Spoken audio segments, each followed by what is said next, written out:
दोस्तों, कैसे हो आप। पुनः एक बार फिर स्वागत है आपका हमारे चैनल एनसीईआरटी सॉल्यूशन 99 पर। बच्चों, उम्मीद करते हैं कि आप सभी अच्छे होंगे, स्वस्थ होंगे और आपकी पढ़ाई बहुत ही अच्छी चल रही होगी। बच्चों, आज हम हिंदी के अंतर्गत कुछ महत्वपूर्ण गतिविधियों की चर्चा करेंगे जो आपकी आगामी परीक्षाओं के लिए बहुत ही उपयोगी साबित होंगे।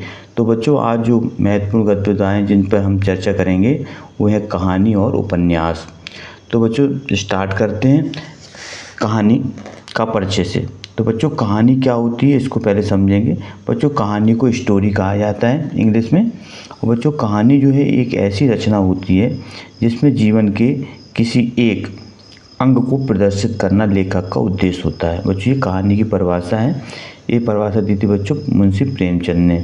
तो कहानी बच्चों एक ऐसी रचना होती है जिसमें जीवन के किसी एक अंग का मतलब जीवन की कोई एक घटना या जीवन का कोई एक पक्ष को प्रदर्शित किया जाता है। बच्चों, इसमें बच्चों संपूर्ण जीवन का वर्णन नहीं रहता है, सिर्फ जीवन के एक पक्ष का या एक घटना का ही वर्णन होता है। दूसरा बच्चों, आपका जो महत्वपूर्ण गतिविधि है वो है उपन्यास। इसको बच्चों अंग्रेजी में नॉवेल कहा जाता है। इसकी परिभाषा देखते हैं बच्चों। उपन्यास एक ऐसी रचना है बच्चों जिसमें मानव जीवन का विस्तृत रूप में चित्रण किया जाता है। बच्चों, इसमें उपन्यास में क्या है कि मनुष्य जो मानव की जो है जीवन का शुरुआत से लेके उसके अंत तक, मृत्यु तक, उसके जीवन का समग्र जीवन का विस्तृत पूर्वक वर्णन होता है। इसको उपन्यास कहा जाता है बच्चों। अब इसमें बच्चों जो महत्वपूर्ण जो आपकी परीक्षा की दृष्टि से उपयोगी है वो बच्चों है कहानी और उपन्यास में अंतर, जो आपकी परीक्षा के लिए बहुत ही उपयोगी है। तो बच्चों, कहानी उपन्यास में अंतर देखते हैं। तो बच्चों, कहानी में है पहला पॉइंट देखिए बच्चों, कहानी में जीवन के किसी एक अंग का वर्णन होता है।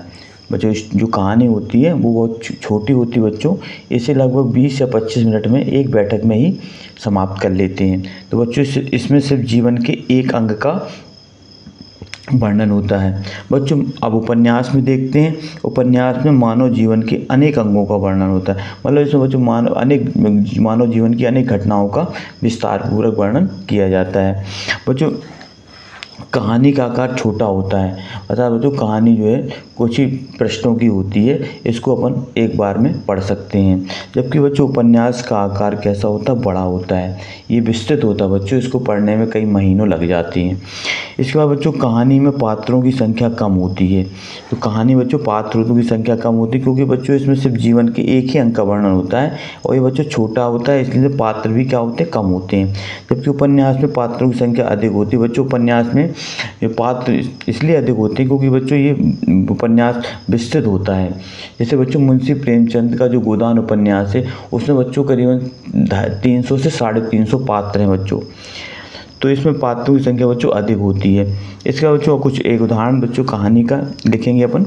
कहानी का बच्चों उदाहरण है, हिंदी की पहली कहानी बच्चों आपको नोट डाउन करना है। हिंदी की पहली कहानी बच्चों इंदुमती है। कौन सी बच्चों, इंदुमती है, और इसके लेखक किशोरीलाल गोस्वामी हैं। कौन है बच्चों, किशोरीलाल गोस्वामी। इसके अतिरिक्त आप बच्चों और भी कहानी लिख सकते हैं, जैसे नमक का दरोगा, वो मुंशी प्रेमचंद की कहानी है।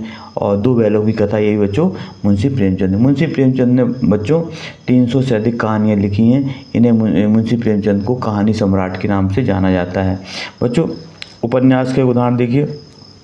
हिंदी के बच्चों पहला उपन्यास परीक्षा गुरु है, जिसके लेखक लाला श्रीनिवास दास हैं। बच्चों, ये हिंदी का पहला उपन्यास का माना जाता है, परीक्षा गुरु।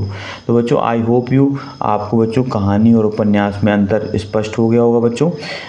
इसको आप बच्चों नोट डाउन करें और इसको बच्चों याद करें, यह आपकी परीक्षा की दृष्टि से बहुत ही उपयोगी साबित होगा। बच्चों, कहानी जो है स्टोरी कहलाती है, जबकि उपन्यास को अंग्रेजी में नॉवेल कहा जाता है। कहानी बच्चों क्या होती है, जीवन का एक अंग का ही वर्णन होता है, इसमें एक पक्ष का। जबकि उपन्यास में बच्चों समग्र जीवन का, जन्म से लेकर मृत्यु तक का वर्णन होता है बच्चों। कहानी को अपन एक बैठक में पढ़ सकते हैं, और जबकि उपन्यास को एक बैठक में नहीं पढ़ा जा सकता बच्चों, क्योंकि ये विस्तृत होता है। कहानी पात्रों की संख्या कम होती है बच्चों, जबकि उपन्यास में पात्रों की संख्या अधिक होती है। हिंदी की बच्चों पहली कहानी आपको याद रखनी इंदुमती है। कौन सी बच्चों, इंदुमती, और इसके लेखक बच्चों किशोरीलाल गोस्वामी। ये बच्चों अक्सर पूछे जाने वाला प्रश्न है, किसी भी आप कॉम्पिटिटिव एग्जाम या किसी भी परीक्षा की तैयारी करें, ये पूछा जाता है कि हिंदी की पहली कहानी कौन सी है। तो इसकी पहली कहानी बच्चों इंदुमती हो, इसके लेखक किशोरीलाल गोस्वामी। दूसरा बच्चों इसको भी आपको याद रखना, हिंदी का पहला उपन्यास परीक्षा गुरु है और इसके लेखक बच्चों श्रीनिवास दास। तो बच्चों आई होप यू आपको ये कहानी और उपन्यास में अंतर स्पष्ट हो गया। बच्चों आप अगर नए हैं तो हमारे चैनल को बच्चों लाइक करें, सब्सक्राइब करें और ज़्यादा से ज़्यादा लोगों को बच्चों शेयर करें। बच्चों जय हिंद, जय भारत।